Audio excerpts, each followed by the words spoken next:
Assalamualaikum warahmatullahi wabarakatuh. Waalaikumsalam warahmatullahi wabarakatuh. Alhamdulillah, alhamdulillahilladzi ja'ala at-taqwa libas as-salihin. Wassalatu wassalamu ala asyrafil anam sayyidina Muhammadin wa ala alihi wa sahbihi ajma'in. Subhanaka la ilma lana illa ma 'allamtana innaka antal alimul hakim. La ilaha illa anta subhanaka inna kunna minaz zalimin. Wala hawla wala quwwata illa billahil aliyyil azim. Rabbi shrah li sadri wa yassir li amri wahlul 'uqdatam min lisani yafqahu qawli. Wa ba'du. Qala Allah ta'ala fi kitabil karim wa huwa asdaqul qa'ilin. A'udzu billahi minasy syaithanir rajim. Bismillahir rahmanir rahim. Fa idza faraghta fansab wa ila rabbika farghab. Sadaqallah. Para pendengar, pemirsa sekalian, Ar-Rafsa Channel Dakwah, kaum muslimin dan muslimat, as-salimin as-salimat, dimanapun anda berada, senantiasa dirahmati dan dimuliakan oleh Allah Subhanahu wa Ta'ala. Kembali lagi kami mengudara pada Ar-Rafsa Channel Dakwah di Facebook Live Ar-Rafsa Safari Haramain. Hari ini merupakan hari yang ke-7 Tauziah, hari ke-7 di bulan suci Ramadan. Setiap pukul 16.30 waktu Indonesia Barat. Alhamdulillah, ungkapan yang paling indah pada hari ini bersyukur kepada Allah Subhanahu wa Ta'ala. Begitu nikmat Allah sangat besar, kasih sayang Allah amat besar, maka tidak ada salahnya dan wajib seorang hamba untuk senantiasa bersyukur atas nikmat Allah Subhanahu wa Ta'ala. Salam dan salam kita kirimkan kepada junjungan Nabi besar kita Muhammad sallallahu alaihi wasallam, Nabi dan Rasul yang diberi keistimewaan oleh Allah sebagai kekasih Allah, utusan yang terakhir, la nabiyya ba'dahu wa rasul. Tidak ada nabi yang setelahnya. Maka mari kita mencintai Nabi yang bersalawat, Allahumma shalli ala sayyidina Muhammad wa ala sayyidina Muhammad. Para pendengar Ar-Rafsa Channel Dakwah dimanapun berada, kaum muslimin dan muslimat, as-saimin as-saimat yang senantiasa dirahmati dan diberikan mahabbah Allah Subhanahu wa Ta'ala, pertolongan, perlindungan, kasih sayang Allah. Alhamdulillah, pada hari ke-7 di bulan suci Ramadan ini, di hadapan kita semua, di samping kiri saya telah hadir dai ustaz kita, guru kita yang akan menyampaikan tausiah pada hari ke-7. Dan saya berharap saya sebagai pembawa acara berharap kepada pendengar sekalian untuk menyimak, bahkan mohon untuk ditanggapi. Boleh melakukan pertanyaan di Facebook akun resmi Ar-Rafsa Safari Haramain yang saat ini live, atau menelpon di nomor kontak 0852 1532 673. Sekali lagi, di nomor kontak live 0852 1532 673, atau di nomor 0812 4304 2017. Kami nantikan interaktif para pemirsa sekalian. Baik, hadirin dan hadirat, langsung saja saya perkenalkan narasumber kita, pencerah kita sore hari ini di hari ke-7.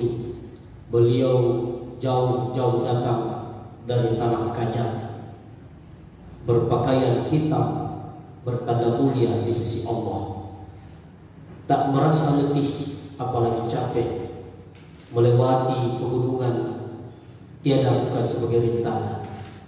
Karena kuatnya iman dan takwa, cintanya juga kepada pemirsa Ar-Rafsa channel dakwah. Beliau tidak tinggi dan juga tidak pendek. Karena itulah nikmat yang besar untuk beliau rasakan saat ini. Beliau adalah Al-Ustadz Al-Fadil Luqman Jamiat, asli Bulukumba dari Tanah Kajang, sesuai pakaiannya hari ini, dengan judul Orang yang Bangkrut. Sekali lagi, orang yang bangkrut dalam pandangan syariat Islam. Sekali lagi, orang yang bangkrut dalam pandangan syariat Islam. Langsung saja kita beri kepada narasumber kita, kepada guru kita Al-Ustadz Al-Fadil Ustadz Luqman Jamiat Al-Anfal Tafadhal Wadhkura. Assalamualaikum. Syukran Ustaz. Assalamualaikum warahmatullahi wabarakatuh. Subhanallah walhamdulillah wa la ilaha illallah wallahu akbar wa la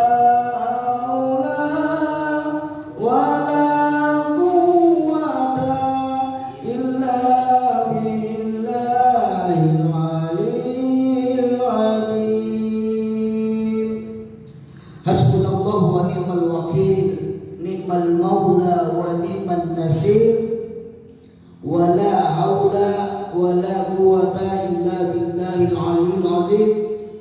Allahumma fassalli wa sallim ala sayyidina wa habibina wa syafi'ina wa maulana Muhammad wa ala alihi wa ashabihi ajma'in, amma ba'd. Hadirin dan hadirat kaum muslimin dan muslimat, para pemirsa Ar-Rafsa channel dakwah dimanapun Anda berada, wabil khusus guru saya yang langsung mendampingi saya, yaitu Dr. Haji Muhammad Arfa Idrus SH MA, dan beliau ini adalah salah satu sosok yang saya kagumi keilmuannya beliau. Walaupun beliau keilmuannya itu sangat luar biasa, tapi tawaduknya itu bagaikan ibarat seperti padi yang semakin terisi semakin tunduk. Dan teristimewa yang saya muliakan yaitu direktur dan segenap keluarga besar Ar-Rafsa Safari Haramain yang insya Allah dimuliakan oleh Allah Subhanahu wa Ta'ala. Alhamdulillah, mengawali pertemuan kita memuji Allah Subhanahu wa Ta'ala, seraya kita mengagungkan dan membesarkannya dengan menyebut kalimat yang paling indah, subhanallah walhamdulillah wa la ilaha illallah wallahu akbar.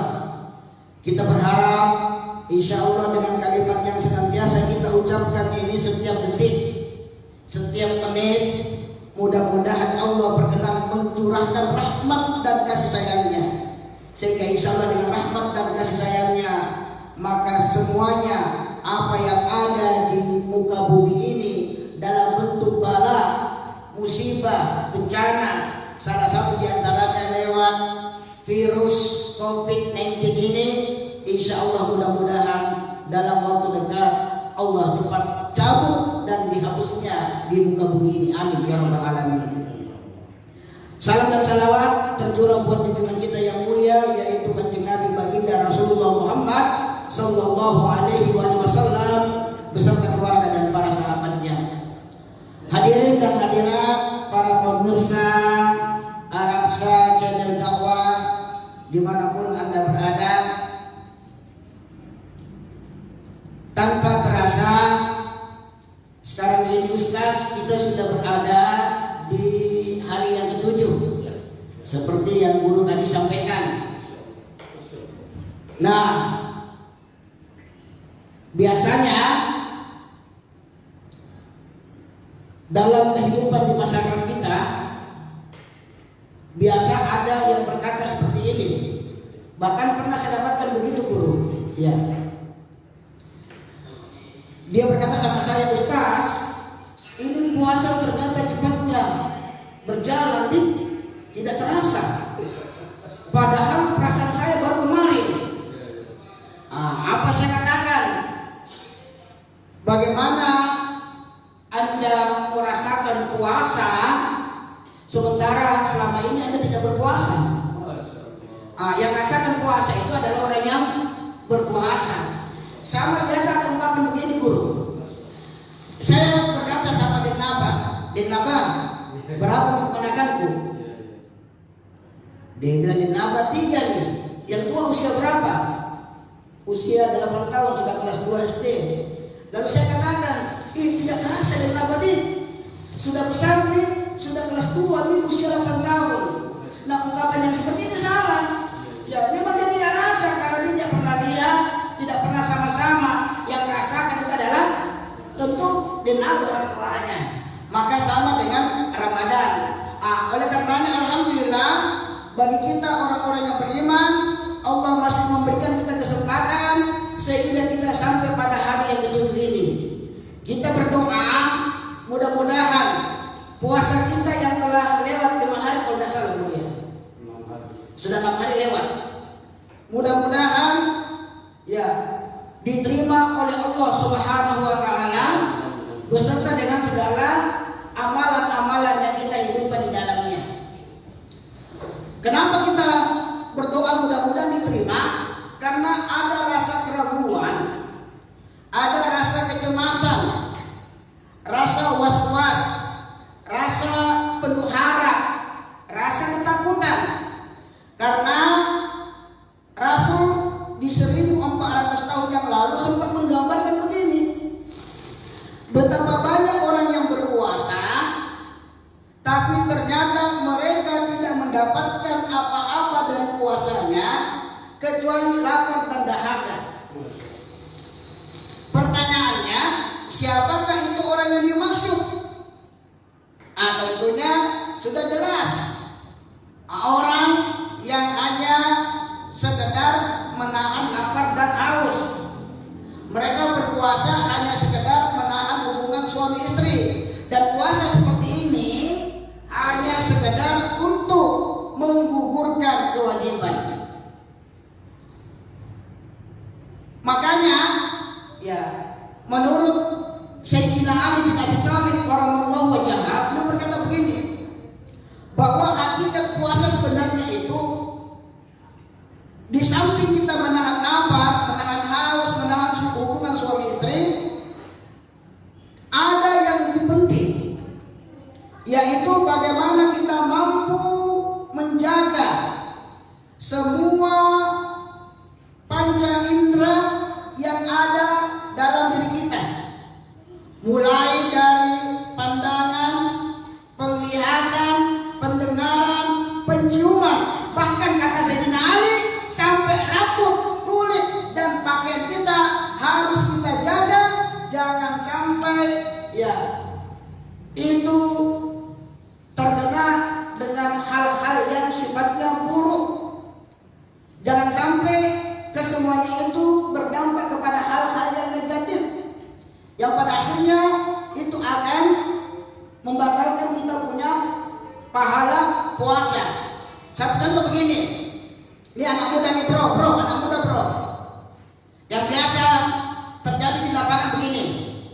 Ini bulan Ramadan, tolong jaga mata bro, jaga pandangan bro, ya hati-hati. Sia-sianya Anda puasa mulai dari waktu imsak sampai terbenam matahari, satu harian pun Anda menahan lapar, menahan haus, ternyata Anda tidak mendapatkan apa-apa. Cuma apa?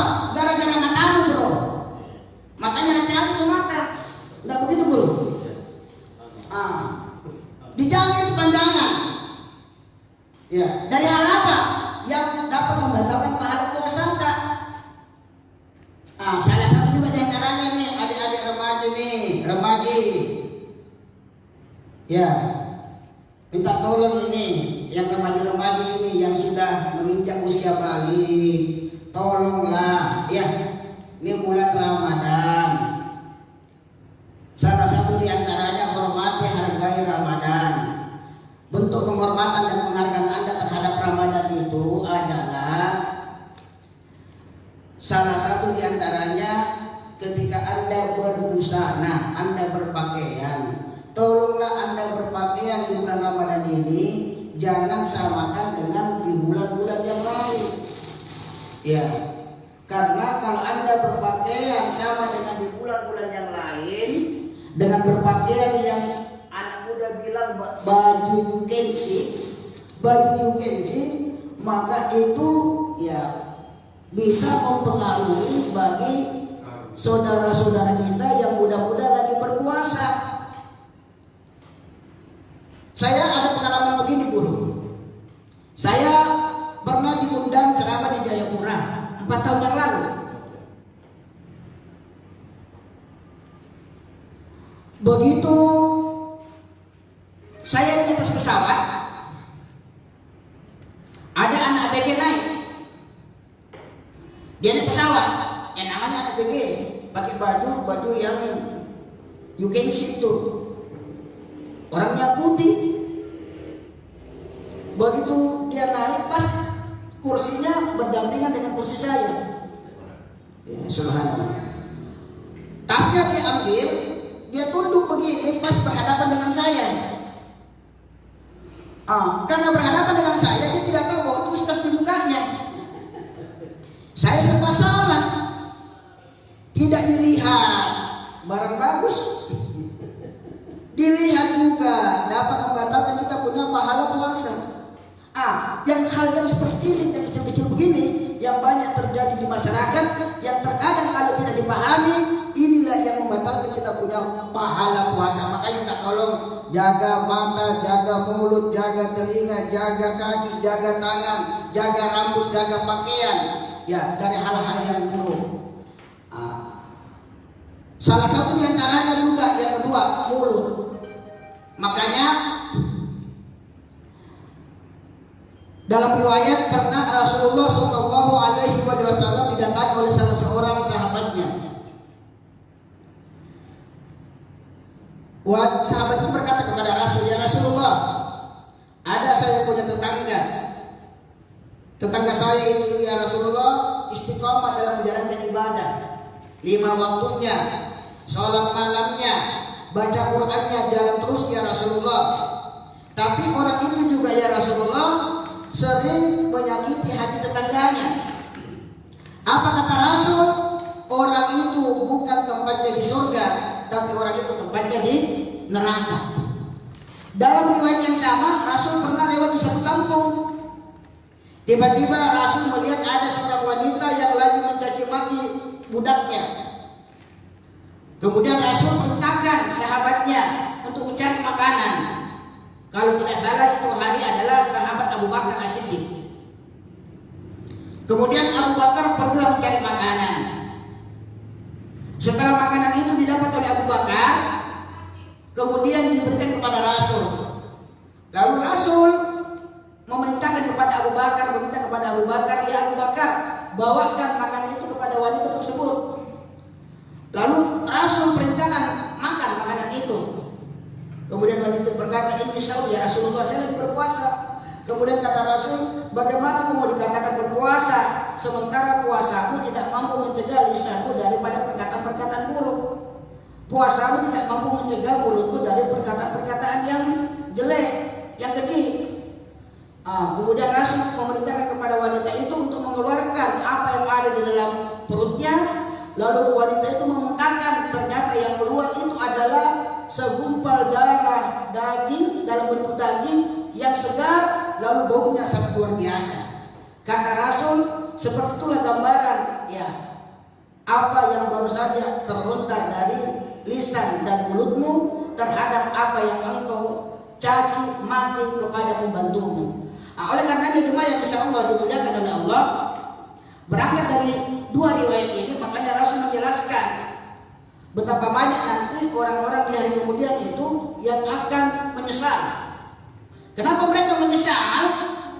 Karena ketika di dunia mereka termasuk adalah orang-orang yang ahli ibadah, tekun menjalankan ibadah, 5 waktunya tidak pernah ditinggalkan, salat malamnya selalu dihidupkan, lisannya selalu dibasahi dengan bacaan Al-Quran dan zikrullah. Nah, ternyata Rasulullah mengatakan bahwa di hari kemudian nanti mereka termasuk orang menyesal. Kenapa? Karena begitu Pak, amalan-amalan ini hendak ditimbang.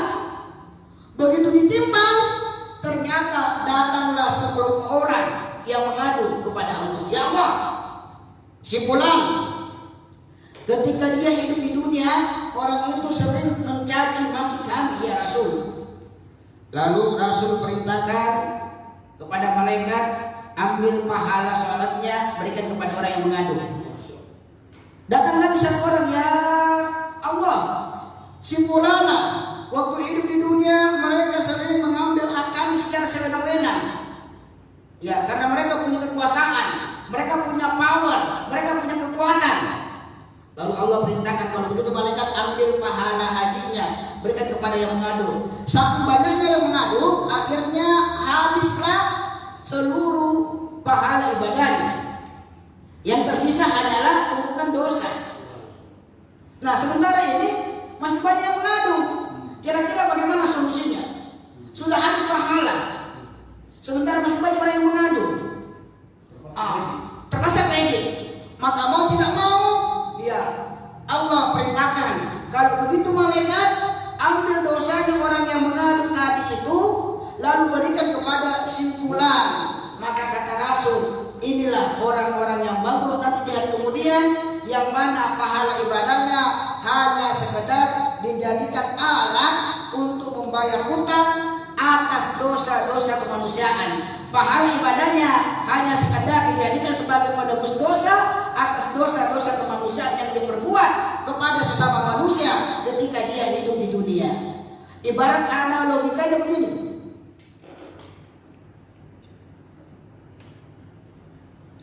Dia sudah susah tanam pohon mangga dari kecil. Dia pelihara, dia rawat, dia sirami, dia pupuk. Ternyata ketika pohon mangga ini mau berbuah, buahnya bukan dia yang nikmati, tapi justru dinikmati oleh orang lain. Maka seperti itulah kira-kira keadaannya. Oleh karenanya, ya, cuma ayat insya Allah dimuliakan oleh Allah, para pemirsa ya Arabsa channel dakwah dimanapun Anda berada, agar kita tidak termasuk menjadi orang-orang yang dikategorikan sebagai bangkrut dalam pandangan agama Islam. Jadi sebelum Pak Ustadz kita ini langsung pergi melanjutkan, ini kajiannya sangat menarik ini, karena rupa-rupanya sangat berbahaya sekali bagi orang-orang yang bangkrut di hadapan Allah. Tentu kajian ini akan berlanjut, namun sebelumnya Ustaz, ini ada pertanyaan dulu ini. Jadi menyimak tadi pembahasan narasumber kita, para pemirsa pendengar Al-Hafsa channel dakwah dimanapun berada, bahwa salah satu golongan yang iblis, kata beliau tadi, adalah mereka yang tidak mampu menjaga tutur katanya. Baru satu golongan ini. Tentu masih ada golongan yang lain. Namun sebelum kita beranjak pada pembahasan yang lain, ada banyak kita menyapa dulu pemirsa ini, Ustaz. Yang pertama, saya ucapkan terima kasih kepada semua pemirsa yang saat ini sementara live. Amir Slow, Musdalifah, Koler, kemudian Abdul Majid Mutu, ya, Abu Asrar, Rafsa Budiawan dan sebagainya. Khususnya Rafsa Budiawan, ini ada pertanyaan Ustaz. Beliau dari Jakarta ini. Ini pendengar kita yang sangat setia setiap sore ini, Masya Allah, tidak pernah berhenti menyimak sebagai pendengar. Assalamualaikum Ustaz, saya Pak Budiman dari Jakarta mau bertanya, bagaimana cara menghilangkan rasa was-was bangkrut? Bagaimana cara menghilangkan was-was bangkrut, rasa takut bangkrut ini? Karena saat ini kita diuji dengan adanya COVID-19. Pertanyaan beliau ini bangkrut dalam artian usaha dunia ini. Mungkin karena yang ditanyakan ini bangkrut di saat COVID-19. Bagaimana cara mengatasi rasa was-was itu? Silakan Ustaz. Dari Pak siapa? Pak Budiman Jakarta. Terima kasih atas pertanyaannya. Jadi untuk menghilangkan rasa was-was ya dalam pandangan apa? Menghilangkan was-was pada saat pandemi. Untuk menghilangkan rasa was-was dengan adanya wabah yang sekarang ini lagi melanda kita punya bangsa, maka tentu perlu kita sikapi bahwa kesemuanya itu tentu adalah salah satu bentuk bagian daripada ujian yang Allah berikan kepada seseorang. Makanya ketika kita orang beriman, ya dengan adanya wabah ya seperti ya COVID-19 ini atau Corona ini, maka kita dianjurkan ada proses yang namanya ikhtiar. Proses ikhtiar itu adalah bagaimana kita berupaya untuk ya terhindar dari penyakit atau wabah yang sekarang lagi melanda bangsa kita. Sama yang dicontohkan oleh Sayyidina Ali bin Abi Thalib karramallahu wajhah. Caranya ketika beliau berdiri di satu tempat, kemudian berpindah di tempat lain. Tidak lama, ya tempat yang beliau berdiri itu jatuh, roboh. Lalu kata sahabat, ya Ali, mengapa engkau pindah dari tempat itu? Bukankah engkau harus berada di tempat itu? Bukankah takdirmu di situ? Ya, engkau harus dijatuh dengan itu tembok. Apa kata Sayyidina Ali? Saya berpindah dari takdir yang tidak baik menuju ke takdir yang baik. Untuk menghilangkan rasa was-was itu, salah satu di antaranya kuncinya adalah ikhtiar. Ya, berpindah dari tempat yang tidak baik menuju ke tempat yang baik, menghindari penyakit itu. Kalau kita sudah menghindar lalu tetap menimpa kepada diri kita, maka itulah takdir yang terbaik yang telah Allah berikan kepada kita. Bagi kita orang yang beriman, insya Allah lewat proses penyakit Corona tadi, kalau menimpa seseorang dan dia orang beriman, itu adalah proses pensucian atau pengguguran daripada dosa-dosa yang dimilikinya. Saya rasa seperti itu. Dan kemudian yang kedua, ya memperbanyak tentunya sabar dan doa. Saya rasa itu untuk sementara waktu ya. Ya, jadi Pak untuk mengatasi rasa was-was atas kebangkrutan, maka kata narasumber kita tadi ada ikhtiar, ada ijtihad, kemudian sabar dan doa. Terima kasih atas pertanyaan Pak Budiman dari Jakarta, dan terima kasih pula atas jawaban dari narasumber kita. Ya, silakan Pak Ustadz dilanjutkan lagi. Ya, para pemirsa Arabsa channel dakwah dimanapun Anda berada, kaum muslimin dan muslimat yang insya Allah dimuliakan oleh Allah Subhanahu wa Ta'ala. Kita kembali tadi kepada pembahasan kita, orang-orang yang bangkrut dalam pandangan agama. Makanya agar kita tidak termasuk ya dikategorikan sebagai orang-orang yang bangkrut, makanya seluruh rangkaian ajaran yang diajarkan oleh Rasulullah dalam agama kita, mulai dari sholat, puasa, zakat, haji, umrah dan lain sebagainya, itu hakikatnya ya mengajarkan kepada kita bagaimana dengan ibadah itu mampu melahirkan akhlak-akhlak yang baik di dalam diri kita. Baik akhlak ketika kita berhubungan kepada Allah dan akhlak ketika kita berhubungan kepada sesama manusia. Banyak kalau kita lihat dalam hadis-hadis Rasulullah, hadis-hadis Nabi, dalam Bukhari Muslim itu dijelaskan titik beratnya bahwa salah satu syarat untuk menjadi orang-orang yang beriman itu ya di hadapan Allah itu dilihat bagaimana hubungan dia kepada Allah dan bagaimana hubungan dia kepada sesama manusia. Salah satu di antaranya kata Rasul dalam hadis Bukhari Muslim, Beliau berkata, "Man kana yu'minu billahi wal yawmil akhir." Barang siapa yang beriman kepada Allah dan yaumil akhir, falyukrim daifahu, hendaknya dia muliakan tamunya.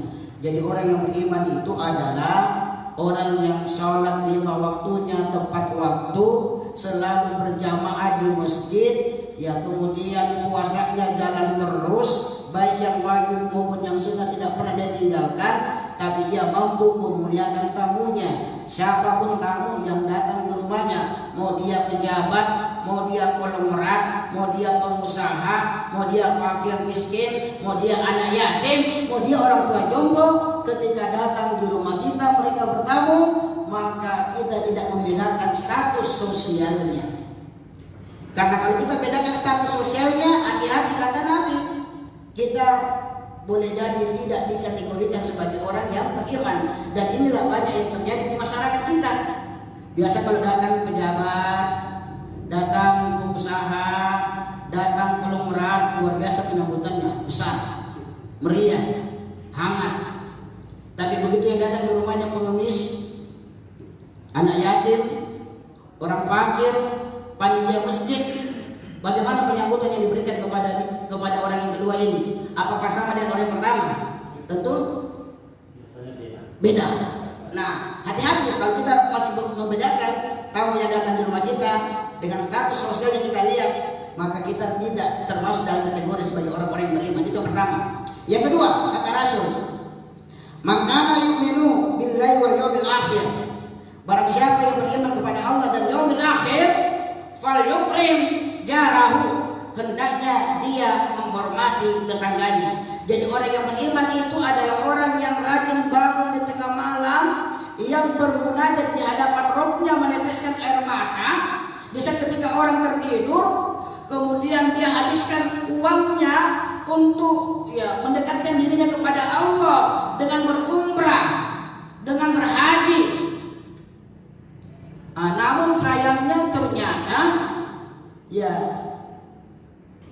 dia tidak mampu menghormati tetangganya. Jadi orang yang beriman itu dia mampu menghormati tetangganya, siapapun tetangganya, mau apa warna kulitnya, sukunya, bahasanya, bahkan agamanya. Ketika dia tetangga kita, kata Nabi, hormati dia, karena tetangga kita itu adalah saudara yang paling dekat. Biar banyak anak banyak saudara tak kalah kita ditimpa musibah, dan mereka tidak ada di Makassar. Tak kalah kita ditimpa musibah, maka kali yang pertama memberikan bantuan siapa? Bukanlah anak, bukanlah tetangga, bukanlah saudara, tapi tetangga. Makanya kata Nabi, hormati mereka. Itu yang kedua. Sebutkan yang kedua, Ustaz. Ada pertanyaan lagi nih dari Wana Nurwana. Ini Wana Nurwana kayaknya dari Jenepo tuh TK kalah ya. Terima kasih kepada saudari Wana Nurwana, selamat menjalankan ibadah puasa hari ke-7. Ini pertanyaan Ustaz. Namun sebelum saya baca pertanyaan, kita berharap para pemirsa yang ada di studio Al-Hafsah Ciandahu ini bisa bertanya secara langsung kepada narasumber kita, bukan hanya yang dari lewat Facebook dan sebagainya. Karena di studio ini telah hadir beberapa para pendengar setia Al-Hafsah Ciandahu. Ini saya sampaikan ahlan wa sahlan di studio Al-Hafsah Ciandahu. Assalamualaikum Ustaz. Waalaikumsalam. Saya Wana, ingin bertanya, silahkan. Kan selama ini yang sering kita dengar masalah bangkeru itu dalam bidang keusahaan, bidang ekonomi. Tapi yang Wana ingin tanyakan Ustaz, bagaimana itu dimaksud bangkeru dalam bidang keagamaan? Bangkeru dalam bidang keagamaan. Jadi sebelum dijawab, terima kasih Saudara Wana, semoga Allah Subhanahu wa taala senantiasa menambahkan umur yang panjang untukmu, sehat walafiat, dan kalau masih sendiri dipertemukan jodohnya yang saleh dan kelak menjadi rumah tangga yang sakinah mawaddah warahmah. Amin. Silakan Ustaz. Terima kasih atas pertanyaan daripada saudari Wana. Wana di mana? Kayaknya kalau di Takalar. Oh, di Takalar. Salam sama keluarga yang ada di Takalar atau di Jeneponto. Salam hangat dari Masya Allah ya. Terkait dengan pertanyaan saudari Wana, manakah itu yang dimaksud dengan orang-orang yang bangkrut dalam pandangan agama? Tadi sudah saya jelaskan bahwa orang-orang yang bangkrut itu dalam pandangan agama adalah orang-orang yang nanti di hari kemudian pahala ibadahnya itu, pahala sholatnya, pahala hajinya, pahala umrahnya, pahala sedekahnya, pahala tahajudnya itu nanti hanya sekedar dijadikan alat untuk membayar utang atas dosa-dosa kemanusiaan yang dilakukan. Nah, pertanyaannya, Wana, kira-kira dosa yang sering kita lakukan terhadap sesama manusia yang paling ringan apa kira-kira? Apa yang paling ringan kira-kira? Gosip, menceritakan aib saudara kita sendiri. Nah, kata Nabi, ketika kita menceritakan aib saudara kita sendiri, itu bagaikan ibarat kita memakan kita punya bangkai sendiri. Oleh karenanya itulah yang dimaksud orang-orang yang bangkrut. Jadi kalau dia selalu gosip, kalau bahasa piti olo-oloi, piti kana-kanai, piti bawa-bawai, piti gau-gau, piti ale-ale, dan piti-piti lainnya Anda terjemahkan. Nah, itu kalau sering dia lakukan, nanti di hari kemudian itu nanti pahala ibadahnya, kalau dia memang ahli ibadah, sementara dia ahli piti juga, dia ahli piti, ahli ibadah dia ahli piti, nanti pahala ibadahnya itu diambil lalu diberikan kepada orang yang dia pernah caci, dia maki, dia gosip dan lain sebagainya. Itulah yang dimaksud orang bangkrut. Terima kasih. Ya, Saudari Wana Nurwana, demikian jawaban dari narasumber kita yang bertitik pesan pada perbaikan ibadah pada individu. Ya, mungkin kalau kaitannya Ustaz dalam Al-Quran, Allah katakan, "Faman ya'mal mithqala dzarratin khairan yarah, wa man ya'mal mithqala dzarratin syarran yarah." Kalau saya tidak salah dalam kajian ilmu hukum positif itu ada bahasa seperti ini. Nulum delictum nulum poin lagi perafian. Bahwa orang itu tidak akan diberikan satu putusan dia menjadi seorang terpidana kecuali ada putusan yang mengatakan dirinya terpidana. Begitu kajian Ustaz ya? Iya. Silakan. Ya. Itu yang kedua. Yang ketiga, mana yang dimaksud dengan orang-orang yang beriman itu? Jadi orang yang beriman tadi itu adalah orang yang mampu menghormati tetangganya. Ya. Yang ketiga, kata Nabi, "Man kana yu'minu billahi wal yawmil akhir." Barang siapa yang beriman kepada Allah dan yaumil akhir, falyaqul khairan aw liyasmut. Hendaknya dia berbicara yang benar, ya berbicara yang baik, berbicara yang santun, berbicara yang sopan. Tidak mampu, sebaiknya dia diam. Nah, itulah ciri-ciri orang yang beriman. Dan sebenarnya kalau kita lihat dalam hadis-hadis Rasulullah dalam kumpulan Bukhari Muslim masih banyak. Bahkan termasuk salah satu di antaranya begini, ada hadis, tidak beriman kepada Allah dan yaumil akhir seseorang yang tertidur dalam keadaan kenyang sementara masih ada tetangganya yang dalam keadaan lapar. Dan inilah yang banyak terjadi di masyarakat kita sekarang. Saatnya sekarang ini ya, bagi orang-orang yang punya duit, yang punya harta, yang punya materi, saatnya sekarang Anda diminta, Anda dituntut, ngaku tidak sebagai umat Rasul. Kalau Anda umat Rasul, sekarang saatnya coba tengok di samping kiri kananmu. Kalau ada orang yang masih fakir, ada orang miskin, ada anak yatim, mereka belum makan, ya karena dengan situasi dan kondisi sekarang yang ekonomi sekarang sulit. Sekarang saatnya sebelum Anda tertidur pulas, bantulah mereka. Jangan biarkan air mata mereka keluar lantaran karena kelaparan. Makanya saya sangat teringat dengan ada salah seorang di zaman kami, kalau tidak salah, namanya Imam Ali Zainal Abidin. Kalau tidak salah beliau adalah cucu Rasul. Beliau itu dalam sejarah dikenal as-sajjad, orang yang paling banyak ibadahnya sujudnya. Namun sujudnya Ali Zainal Abidin itu terkadang berbeda dengan sujud kebanyakan manusia lain. Kalau biasanya kita sujud, Ustaz, biasanya hanya terlena dengan sujud kita. Kita hanya asik dengan kita punya sujud. Ya. Sementara sujudnya Ali Zainal Abidin tidak. Begitu dia terbangun dari sujudnya, ya begitu dia bangun dari sujudnya segera dia berdiri. Kemudian dia keluar dari rumah. Untuk apa dia keluar dari rumah? Dia keliling kampung. Sepertilah itu kemarin yang dilakukan kalau tidak salah oleh Arafsa, ya Safari Haramain kemarin itu kalau tidak salah. Ya, yang orang mungkin tidak tahu, orang tidak ketahui, tapi luar biasa. Ya, nilai yang dilakukan oleh Arafsa Safari Haramain itu keliling kampung. Kalau tidak salah juga saya lihat kita ada di situ, Ustaz. Ya. Saya di belakang. Berarti kita juga ada satu.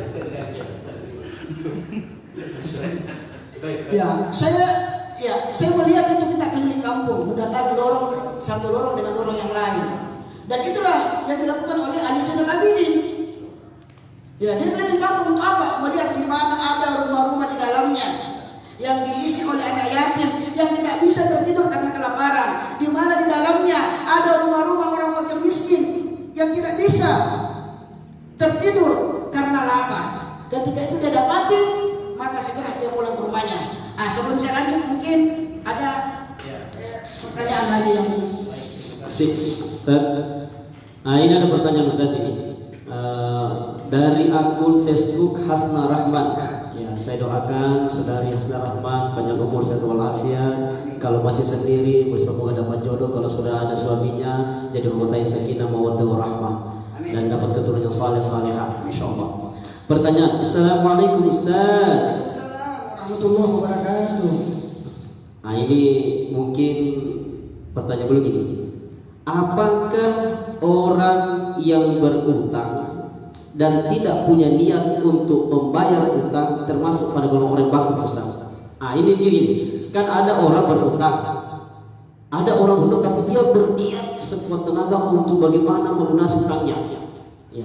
Tapi ada juga orang berutang dikejar kiri kanan, malah dia sembunyi-sembunyi. Nah, apakah golongan kedua ini yang dia punya utang tapi tidak punya niat untuk melunasi? Dan apa bedanya tadi antara yang pertama dan yang kedua, Ustaz? Terima kasih. Ya. Jelas itu Ustaz sudah termasuk orang-orang yang dikategorikan sebagai orang yang bangkrut. Kalau saja dia gibah mencintai temannya, nah itu dikategorikan sebagai orang yang bangkrut, di mana pahalanya nanti itu diberikan kepada seseorang ya yang pernah dia gibahi. Apalagi kalau menyangkut masalah persoalan masalah hutang piutang. Makanya tidak ada satu hutang di dunia ini yang tidak akan dibayar di akhirat nanti. Di akhirat nanti tidak mungkin dibayar pakai dalam bentuk materi, uang dibayar uang. Nah, salah satu bentuk pembayarannya adalah lewat ya pahala tadi. Ya, serasa seperti itu. Ya. Baik. Para pemirsa Arafah channel dakwah yang dimanapun berada, as-saimin as-saimat kaum muslim muslimat, terkhusus para pendengar yang ada di studio Arafah channel dakwah. Alhamdulillah, karena waktu jua yang akan memisahkan kita, masih ingin saya mendengarkan suara dan pekikan dakwah penceramah kita sore hari yang sangat berapi-api semangatnya seperti orang tidak puasa. Ya. Karena nikmatnya puasa itu nampak seperti tidak puasa, tapi sesungguhnya tanda-tanda beriman adalah orang yang melaksanakan ibadah puasa tapi dia tidak merasa puasa, tetapi karena dia merasa puasa ibadahnya itu karena Allah, dia tidak rasakan lapar dan dahaga karena imannya datang kepada Allah Subhanahu wa taala. Baik, para pemirsa Arafah channel dakwah dimanapun berada, tentu kita mengingat conclusion atau kesimpulan dari narasumber kita atas tauziah sore hari ini atas dengan tema orang yang bangkrut dalam pandangan Islam. Oleh karena itu mari kita simak kesimpulan dari tausiah Ustadz kita pada sore hari. Silakan Ustadz. Ya, terima kasih. Sebagai kesimpulan daripada pertemuan kita di sore kali ini dengan tema orang-orang yang bangkrut dalam pandangan agama, agar kita tidak termasuk menjadi orang-orang yang bangkrut ya dalam pandangan agama, makanya tentunya mau tidak mau ya bahwa dengan ibadah-ibadah yang diajarkan oleh junjungan kita baginda Rasulullah Sallallahu Alaihi Wasallam itu bagaimana dengan ibadah itu mampu melahirkan akhlak-akhlak yang baik di dalam diri kita. Karena sesungguhnya salah satu tujuan daripada ibadah itu bagaimana ibadah itu mampu mencegah kita daripada perbuatan keji dan mungkar.